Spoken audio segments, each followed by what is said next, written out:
What if you had 1 week to find and craft a team of shiny Pokemon with these specific parameters? What if you were challenged by a man of wrestles and shadows to a duel that could grant you 400 years of life, or possibly your immediate death? Well, this is the type of harrowing concession that Jeffamir was faced with when a terrorist agent familiar with Minions hacks gained access to Grust Co servers a few weeks ago.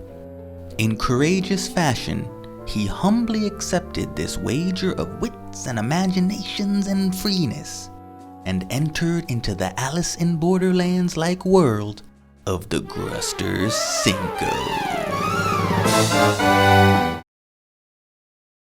Our tale begins 'twas nary a week in thynst year of 2020.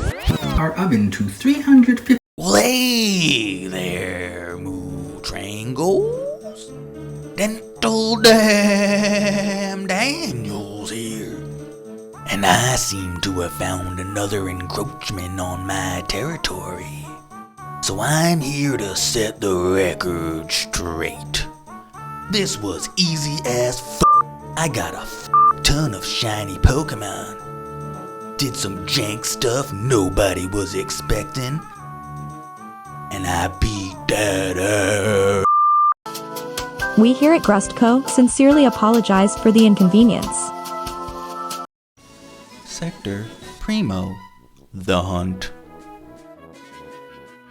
Right away, we can see that half the team need to come from mass outbreaks at least, and that one needed to be hatched, so those would become my prime focus. Coming across a shiny in the wild outside of an outbreak could always be used as backup, but then I would be able to just hunt the chosen mon with shiny sandwiches at some point. Of course, the free spot gives you any option that can be shiny. Originally, this team had Murkrow and Kilowatt Trail in mind to start, aiming to hatch the former and use my previously found Harvey for the Gruster's Choice spot. But as you'll see, this team went through quite the transformation from start to finish. Chapter 1. The Socialite. From her breakout role at age 6 in Switcheroos, playing against the legendary Leaf Meacham, we knew Lottie would be a star. Noticing a Wingull outbreak on day 1 of the challenge gave me an inkling of an idea. What if rain? After a successful hunt whose footage I absentmindedly misplaced, the first piece of the puzzle came into possession. While some may say Pelipper is more a choice out of necessity, being the only Drizzle user currently in Gen 9, those who met Lottie would say otherwise. Donned the sociable for a reason, every player of the Goo crew looked upon her arrival with glee, as, you know, it let me do the whole rain stuff in the first place.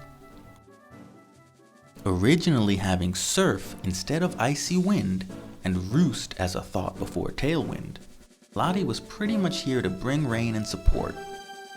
Hurricane being the attacking move of choice to help clean things up, but mainly focused on getting the Tailwind up and knocking off items. Also, while I mainly would go the 252-252-4 split for EVs on Pokemon, with the bulkier builds I kinda just did what looked good to me, so pretend they make sense. Chapter 2. The Bad Boy. Johnny Rash. Bad Boy. Johnny Rash. Movie star heartthrob, pop sensation, and convicted murderer. Our next crew member has no problem telling you to S up right to your face. As my main team idea shifted to a rain squad, I still wanted to use Kilowatt Trail.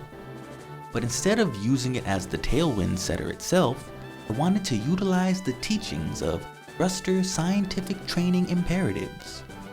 as a good STI can really leave your sparring partner confused and overwhelmed.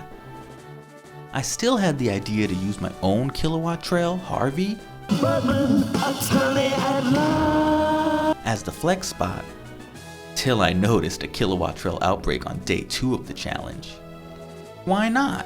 I said, not expecting much. What kind of lost spice aggregate is this? Alright, so we've hit.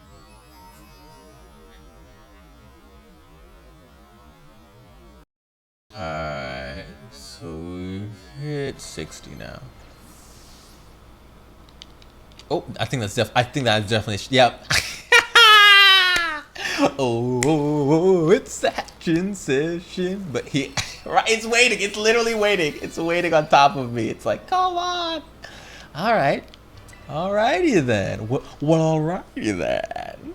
I hope Bug Buzz would not kill you. Okay, you're good. All right. And then we got ourselves a bird of prey, and now we've got ourselves a bird of prey, and now we've got ourselves a bird of prey, hey, hey, another bird of prey. Using the GRUSTER'S STI theory, Johnny Rash went all in on the bad boy style, laser focusing as a choice specs nuker. Thunder and Hurricane would clearly be the moves of choice I'm aiming to use 90% of the time, making use of the rain to bypass their risky accuracy.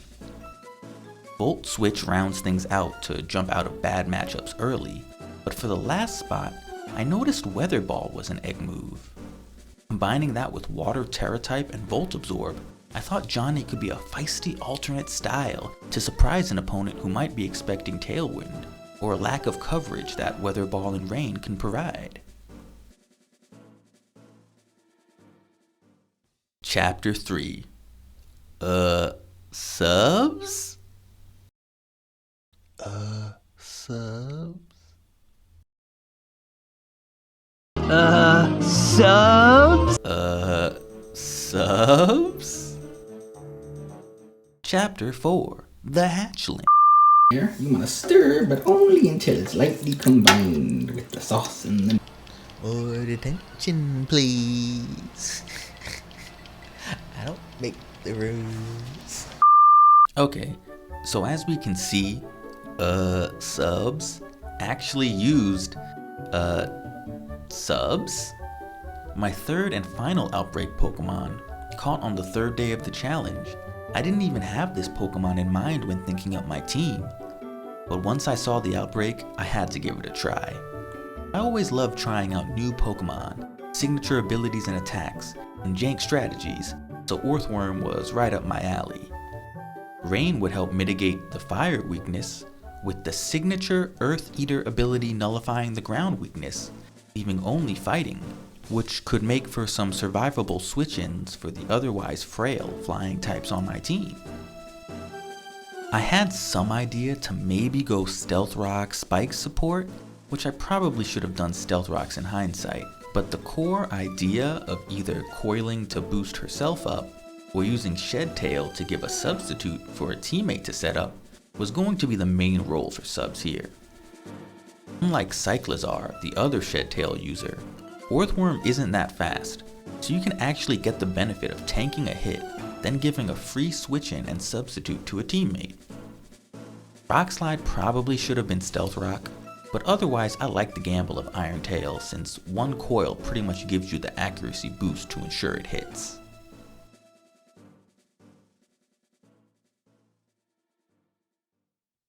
Chapter 4. The Hatchling. Dr. Von Duck? I am not a quack. A classic staple of the Saturday morning lineup. Who doesn't love Dr. Von Duck? All those wacky adventures with the Quacker kids. I knew I had to pay homage to a favorite Smash show of mine by hatching my own Doc Duck. I wanted to hatch a Pokemon that I couldn't really hunt for or obtain otherwise, so naturally my mind went to a starter. In hindsight, I probably should have went Meowscarada, as a grass type on this rain team would be perfect, but seeing as that was my own starter and I already have a good one, I went with Quaquaval.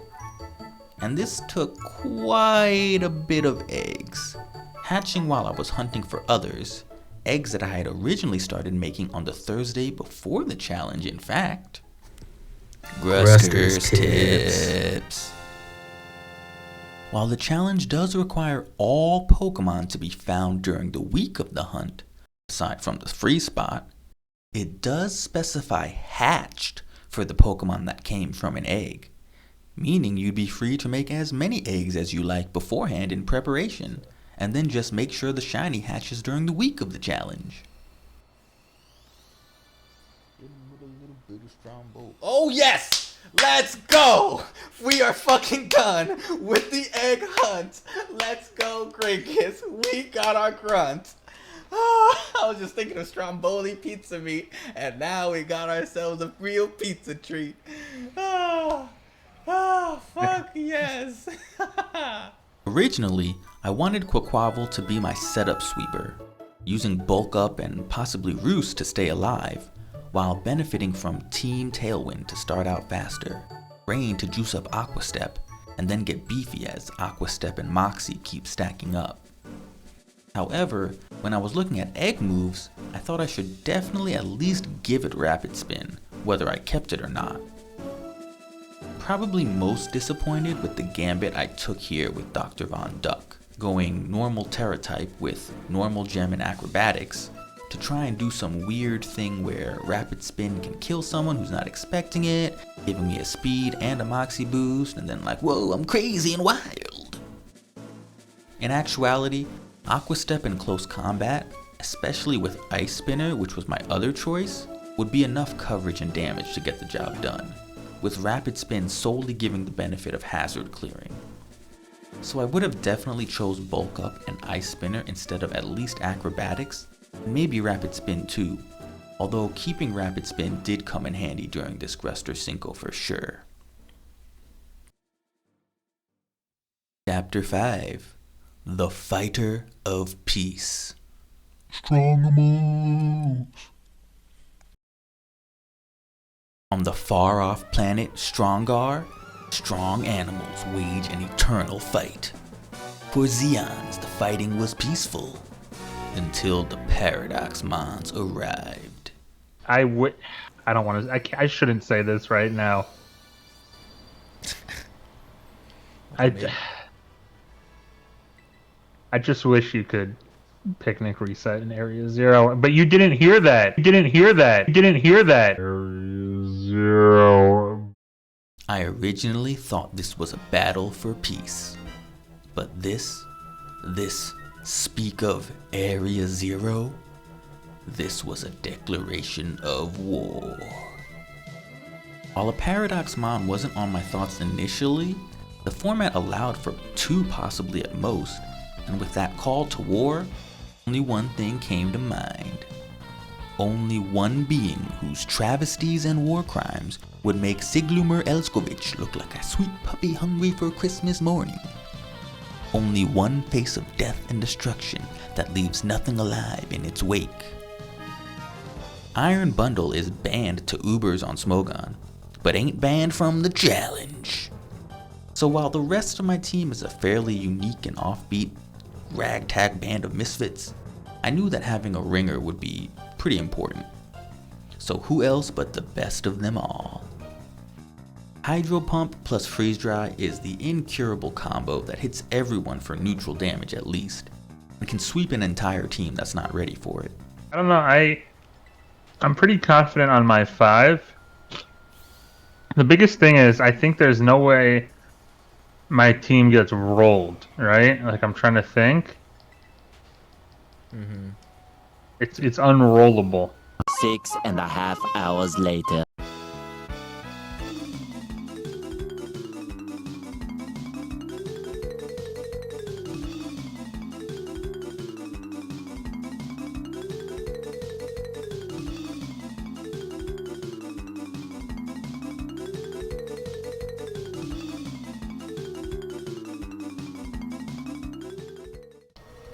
Burr.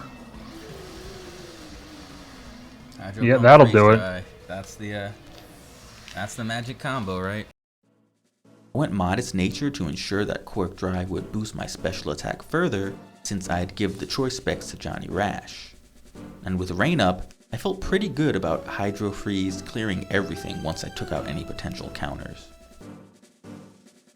Decided to go Taunt for the last space, would have chosen Flip Turn normally, but was feeling a little cocky the night before the challenge and decided to put Present on the moveset for a little gooey grime.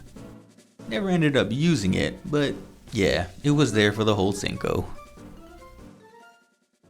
Chapter 6, The Ancient Melody. The High Island Funk. Ancient songs and melodies can breathe new life into old and weary bones.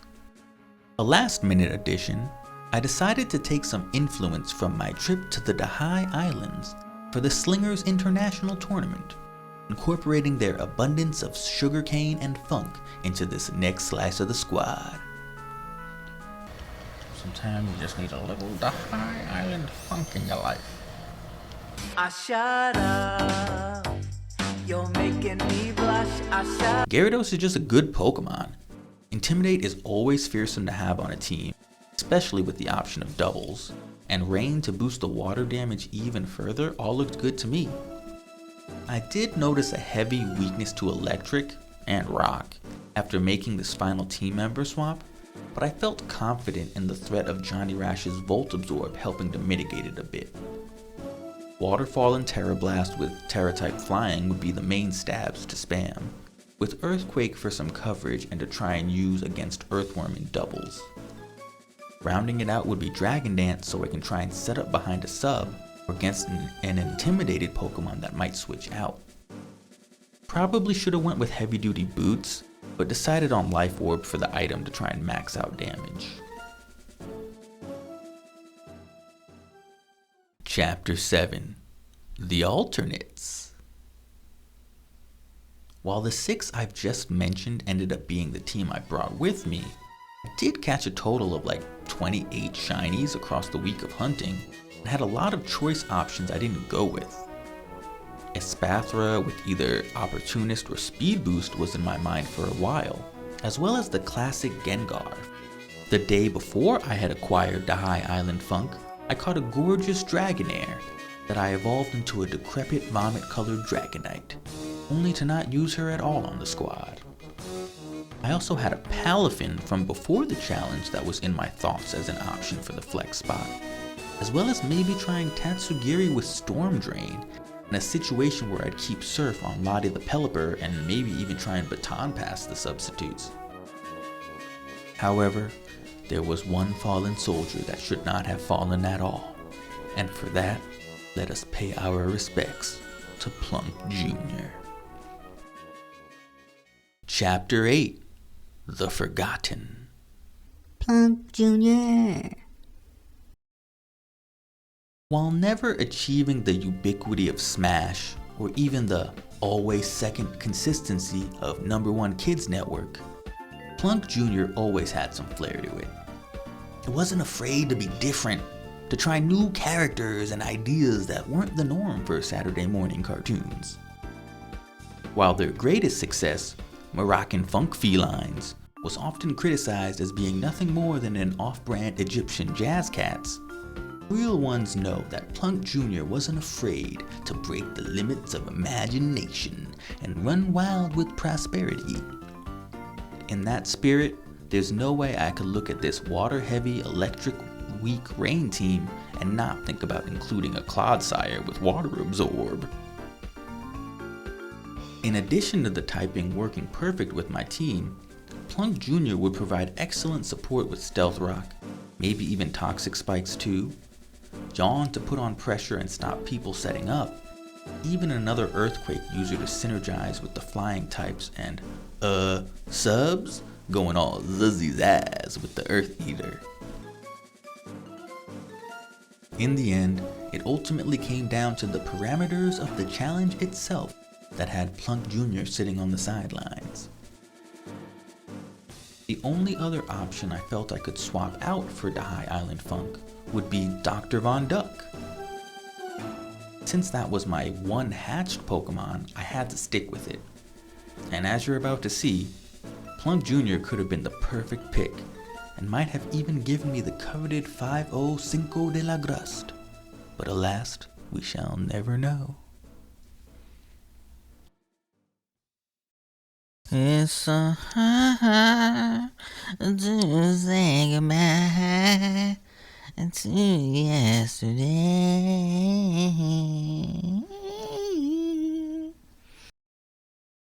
Sector Secondo, the Coliseum of Goo. I mean, there's also cocaine. Train the dam. There's no cocaine involved here. Don't you smother anyone's name unless you're bringing your own cocaine. As was aforementioned, we have to begin with assumptions. We have spent 1 week crafting a team of shiny Pokemon with specific parameters. 3 from shiny outbreaks, or from mass outbreaks. 1 from an encounter in the wild. 1 that must be hatched from an egg like a freshborn quail. And 2, third, last, and anything goes. I do not know your team, you do not know mine, but we have our assumptions. The GRUSTER'S Cinco will be a 1st to 5 championship. For that to take place though, we must choose the beginning format, singles or doubles. Whoever guesses more correct wins. And if we tie, then it's a coin flip. Are you ready, sir? I need a couple more minutes. I'm really trying to... Okay, well, 5 and 6. Are you ready, sir? Okay, go. 3, go. Alright. He guesses Iron Bundle, Azumarill, Rotom, Quaquaval, Garchomp, Gyarados. Son, it ain't no way. I guessed Glamora, Iron Valiant, Garchomp, Murkrow, Armor Rouge, Amoonguss. Alright. Now, how many? You got 3. You did get 3, correct? You got 3. Oh, we tied. Are you serious? Heads, Come get singles, this. tails, doubles. Okay. Yep, 1, the game 2, will begin. 3, flip. Heads, singles. Alright, singles it is. This is Game 1. So, have you thought about how you're, when I win, how you're going to adjust your video production style? I'm going to be so pissed if I lose. I'm going to fold your shit. Surprise, remember when I said that, when you have to edit the video? Because I think I win if you're fucked up and you're playing Dental Dam. I think I can keep it together long enough. And just, you are not ready. Hey, I hope your hard drive has enough space to edit 2 videos at once.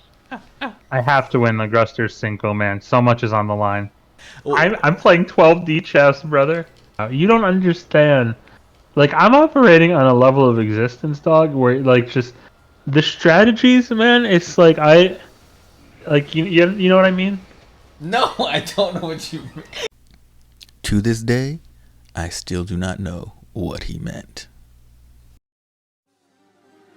After a coin flip started us off in singles, I decided to throw Johnny Rash into the mix right away. Could Volt Switch if needed, like I ended up doing here, but was expecting a Murkrow start that I could try to one-hit KO or even trick into using a taunt for a free start myself. As we'll come to see though, Murkrow was essentially just a foul play button for Jeffo, so my fears of strong support were not needed at all. The Glamora start did throw me off a bit, and at this point I assumed it had Focus Sash, so I made the mistake of switching into the Funk. While I managed the first KO, the High Island Funk was damaged and wasn't totally prepared for Dragonite. Subs was able to get a few coils in and break the multi-scale, only to realize that, of course, he's got the weakness policy. At this point, I thought G1 might be over. Boosted Dragonite could probably one-shot Strongomals with extreme speed, and unless Lottie could tank a hit, I wouldn't have Tailwind to force that priority out. By the skin of 3 hairs though, Lottie did survive to Tailwind, only for me to mash next turn instead of swapping back to Subs to absorb the next extreme speed. For some reason I sent in the Doxer next, who was completely obliterated by that boosted outrage. However, with Tailwind up and Dragonite locked into Outrage, I knew I could get that free KO with Strongimals. After Clark was taken care of, his own Paradox mod came into play. With Booster Energy upping the speed of that Iron Valiant, I was fairly sure it outsped my Strongimals, especially since Tailwind just ended.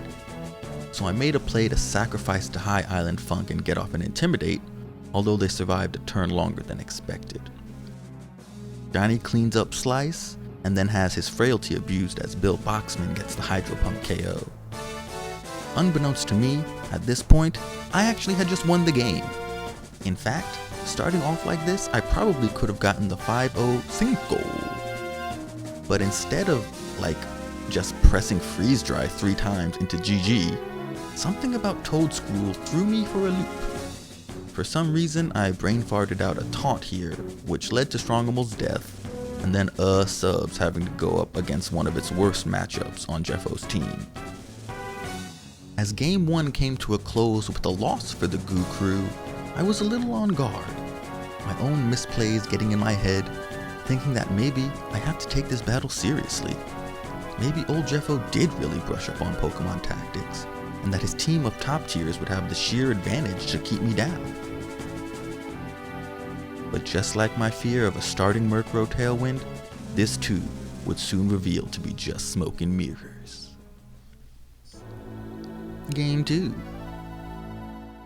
After my first loss, I decided to switch the format up, as I had sorta built my team for doubles anyway, so let's jump right in and try something new.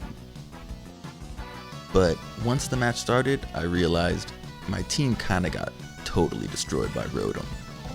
Theoretically, of course, but that threat of Thunderbolt and Hydro Pump could pretty much clear my entire team, so I had to be a tricky sneaky snake of trickery. Starting out, I switched out Lottie because I knew I would need her Tailwind at some point, and there was just no way for her to survive that turn with Rotom full focused. However, as I sent Johnny out next to her, I had to bite the bullet and let Subs take a full Thunderbolt, which hurt a lot more than I was hoping for. Luckily, Weather Ball in the rain was unexpected by Jeffo. Shit, Glamora is basically built to die. It's bulky, so it can last. Can attack if I wanted it to, if I had one, hypothetically. But I mean, it's not. What was I gonna say? But like you wipe out Glamora in one hit, turn 1. I'm not really stressing.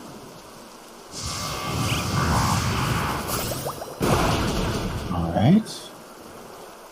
You fucking Glamora frame 1 was not great. Well, I guess taking out that Glamora turn 1 was more damaging than he expected. Luckily again, my mash of Rock Slide actually missed Clark, because if it hit and that weakness policy activated, it could have been GG02 time. After a couple turns of idiot weather balling with Johnny instead of just swapping out, I finally removed him for Lottie, since clearly Jeffo wouldn't make that Giga Brain read of using Thunderbolt on a Pokemon with Volt Absorb, just as Strongimals is sacrificed in taking away Clark. With Lottie out and Dr. Von Duck, my read was correct here again that the Doctor would be the primary focus. However, I did luck out a bit more, because not only did Johnny survive the Giga Drain from Switch In, but apparently a Thunderbolt was headed that way too, so Johnny got a free little heal in addition to my own Tailwind setup. Some misplay Protects and Will-O-Wisps from Rotom benefited me greatly. However, the big turning point here was when Jeffo's Iron Valiant entered the battlefield. Taking another risky read that would have led to my loss if it failed, I managed to swap into High Funk for an Intimidate, leaving Johnny barely alive after a Shadow Sneak to wipe out Iron Valiant in one fell swoop. The High Island Funk being burnt led to a weak Terra Blast, and with the closing combat, the score was brought to 1-1. Game 3. This was the turning point. Not only would this decide who takes the lead in the set, but I was able to get one game of true, subs success. And sometimes, one is all you need. I began this game by getting 3 coils in a row. Yum yum yum yum yum yum. Subs? I did not know that was an ability. It is an ability indeed. Oh no, the shield is up. That's gonna be tough. Yum yum yum yum yum yum yum yum yum yum. There come the rats.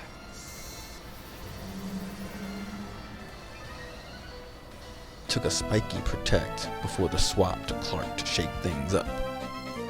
As his multi-scale was broken from the swap, I thought I could sneak another coil in, avoiding fire punch burns for the KO. Next, we have the Gambit of Gambits. Uh-oh. Crunch Parsegian. This fighting Terra? It's fighting Terra. So I'm assuming you're going all in on a close combat gambit. All or nothing. Not everything is a gambit. This is a gambit because you just use Terra and Slice is dead if I don't. Yeah, like Slice is dead. So that was a gambit for maybe all of it. At this point, the tone has shifted.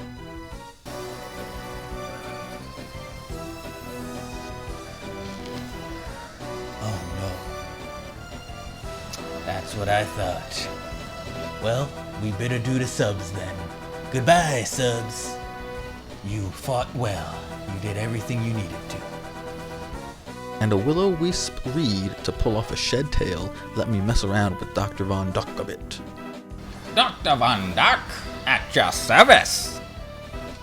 I learned that the normal gem normal Terra shit is not the wave, and max attack EVs would have probably helped a bunch, but clearing out the entry hazards did have its purpose against that pesky Glamora, before the dock falls from an aqua step that could have used that attack boost.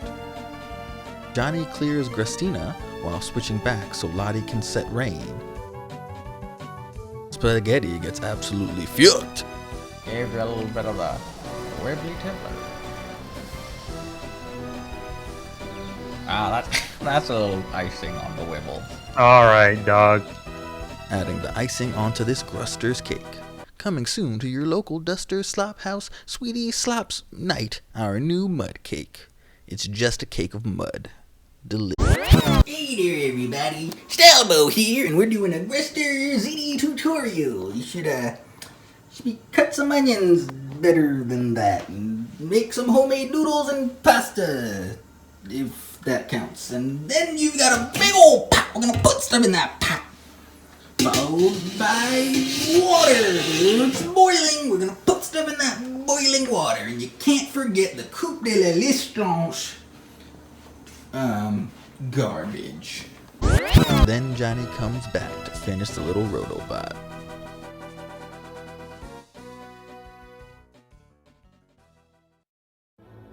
Game 4. I may have just made the dumbest move in the history of our great game. The rampage of subs was truly a highlight of this Cinco for me, but Game 4 is my favorite overall. While Jeffo did get the jump of me in the opening, not falling for the Glamora into Earthworm start again, once we got past that, I headed to the library. As you can see, I'm the one who got the free switch for 4 damage, so I got the read there. I got the read there. Bet. Keep reading. Return your library books. And I had many leather-bound books to return indeed. Bountiful tomes, earthly scribes of times yonder past, booklets and leaflets and nutritional supplements of creaturely intrigue. A true mastery of the Pokemon domain. So bam, of course he's gonna close combat. Wasting his Terra 2 was just a bonus, so let's get an Intimidate off and see how much that hurts die. Nice. Next, definitely outspeeds, and even if I Terra, I think a Thunder Punch KOs. So let's just take the free swap to old Johnny, and boom. I shut up. Didn't know if Valiant would stay in here, or if the Hurricane would hit, but I gambled on that sweet 70% accuracy and only took a little shadow sneak from my troubles. Glamora comes out, so I swap for subs to possibly set up again, but Jeffo was at least smart enough to know not to let that happen. I was actually expecting burn, so Strongable taking such a hard hit from rocks and Hydro Pump did put a little pressure, especially since I knew that the next mon coming out could just priority KO me. At this point I wanted to make sure I could successfully spin with Dr. Von Duck, and so I sent out subs to make another sub. For some reason I sent out the High Funk instead though, mainly to get an Intimidate off of Clark so he wouldn't hit so hard. And after testing out how little Terra Blast does raw to break the multi-scale, I let subs take the Outrage KO with his remaining HP so I could get the free swap to the dock. The resistance to Stealth Rock and Doc's bulkiness helped tank that final Outrage hit so I could clear the rocks for Strongimals. I thought he'd Extreme Speed to get the KO, but the swap for Glamora comes, missing a perfect chance for me to Aqua Step because I have Acrobatics for some reason. So I get the damage from that next turn, and luckily didn't have to deal with a new set of rocks. Thinking this might be my only chance to get Strongimals out alive, I send out that little bundle of joy to survive some poison walling and take out Spaghetti as well. Clark and Lottie face off next, so I can get my Rain and Tailwind up. Then Johnny comes in after Lottie passes to clean up with Thunder. And yes, a big part of my formation of this team involved how badass and cool the move Thunder looks in this game. Go get him, John Rash. Game 5. The next game sees Clark and the Doc go up against each other to start, so I swap to Lottie to set up Rain and hopefully Tailwind. Only the former is allowed though, but the Terra Outrage locked Jeffo in, and feeling that he wouldn't switch unless he was confused, I thought I could try a spicy little setup. The High Funk comes in to sing their ancient song of lust and vibration. All I wanna know is, can I kiss you now? Just for a quick spell before the subs make their appearance. Clark gives me a little boost with that confusion hit after the Outrage, and now the Strongimal sweep can begin. But do you remember that melody? All I wanna know That song? is, can That ancient call? I kiss you now? Survive the confusion. Yes, the substitute stayed. That's crazy. That's that Intimidate. That Intimidate was so important for fucking the High Island Funk. Sometimes a little melody sneaks in there. That sweet serenade of the Dahai Islands that Clark was subjected to just moments ago? Ha! Confusion, leave us. I do not need your favor. All you need sometimes is a little melody. After this, Christina comes out earlier than ever before, and I was actually expecting a Tailwind, that perhaps the Strongimal sweep would be short-lived. Instead, we get, like, the full Strongimal sweep, as seen in The Strongimal's Learning Experience, Chapter 5, The Fighter of Peace, Strongimals. I think there's no way my team gets rolled, right? Like, I'm trying to think. It's unrollable. Game 6. Game 6 gives us the opportunity for the reverse Cinco 5-game sweep after losing the first.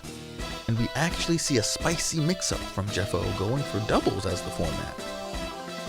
Well, after their strong performance for the entirety of the Cinco so far, I decided to start off strong with Strongimals and a delicious Rain Tailwind setup from Lottie to pretty much seal Jeffo's fate.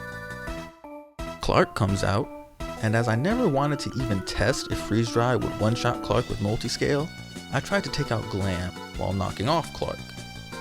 Outrage locked meant no extreme speed, so Clark was gone.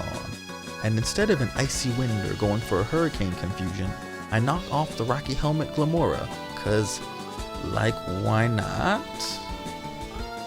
Before the poison consumes the solar bundle, Strongholds takes down Spaghetti once more, as Glim stalls another turn with Spiky. Another moment of Dr. Von Duck regret comes into play, but the split focus of attacks lets me survive to get the icy wind off.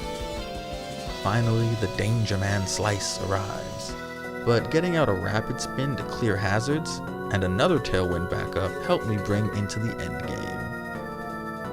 The Funk intimidates Slice before a terror explosion of goo, as we get some ludicrous claims and accusations thrown at the Gruster Cinco. Well, the bones are settling. Do you have any final thoughts on the Gruster Cinco as we...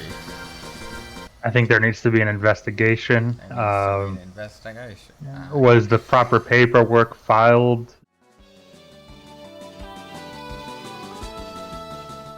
And just as things would begin, Lottie and Johnny Rash ending it together. Lottie the sociable and Johnny Rash, the bad boy but reliable partner. So, are you ready to engage on the journey that is Saturday morning All-Star Hits? Yes. Thanks. It has been Cinco'd 5-1. The Gruster Cinco is complete.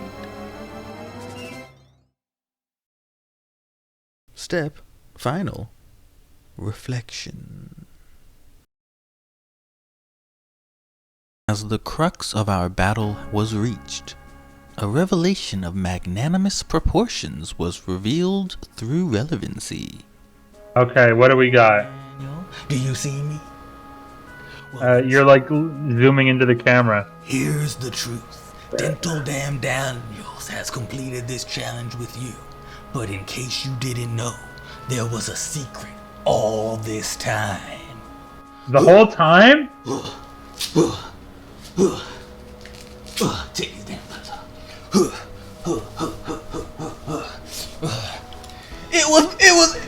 It was Mr. Goo the whole time. What do you think about that? Did you got gooed? How do you feel about that? Wait, I got gooed? You got gooed. It was Mr. Goo the whole time. You didn't even know at all. That's right. In an undercover boss-like expedition, using my vast resources of cunning and grit, I took on a transformation unforeseen as the peculiar Dental Damn Daniels, a man of no lands, to create a challenge that could change the shape of space and time. At the end of it all, though, it's all smiles as we take the jubilance of learning and prosperity to a new level. The f is this plagiarism? I am no man's figment of imagination. I'm Dental Damn Daniels, and I bet I'd beat that ass of yours too, Mr. Goo. Spice and aggregate bullshit. The f you mean peculiar? Peculiar? Does this look peculiar to you? I challenge you, Mr. Goo, to a duel of proportions you have never seen before. Don't think you can escape my Dental Damn, Mr. Goo. I'm coming for you, Mr. Goo. I'm coming for you, Mr. Goo. With thoughtful incorporation from G. Once it's all done, you'll have that nice gooey cheese turned into a delicious crust atop a bed of ziti pasta, meats, and sauces. Grummy!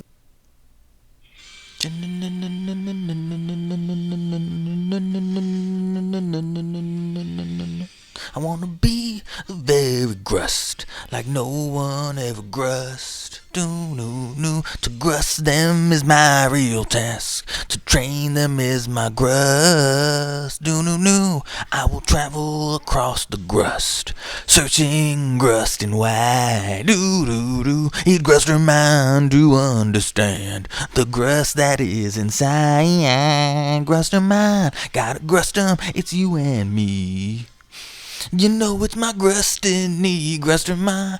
Ooh, you're my best grust. In a world we must de-rust. Gruster mine, gotta grust 'em, a heart so true. You know our grusters goo. You grust me, I'll goo you too. Gruster mine, gotta grust 'em all. Gotta grust 'em all. Gruster mine.